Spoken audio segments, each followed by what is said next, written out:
هدف التكثيف هنقص يوم 6/10، هدف الإطالة يوم 7/10، هدف منع تساقط الشعر يوم 8/10. مفيش أي حاجة في الطب أو في الترايكولوجي بتثبت إن قص الشعر بيدعم الروتس أو جذور الشعر. أطراف الشعر هي مش الجزء الحي من الشعر، الجذور فقط. فقصي للأطراف لا بيمد الجذور بغذاء زايد ولا حتى بيحسن من كثافة الشعر أبدا، ده مستحيل، ده إفكت مستحيل يحصل.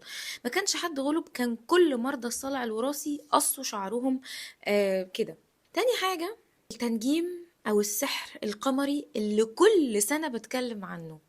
كل سنة بنقع في فتنة الشرك دي بسبب ناس بيستغلوا حاجة الناس لكثافة وطول شعرهم. كل سنة بقول ده استعانة بغير الله في تحقيق شيء معين، زي اللي بيجي يزرع أرض ويقول القمر بيقول لو زرعت في اليوم الفلاني هيطلع محصول أكتر، وكله بإيد ربنا والرزق ده بإيد ربنا.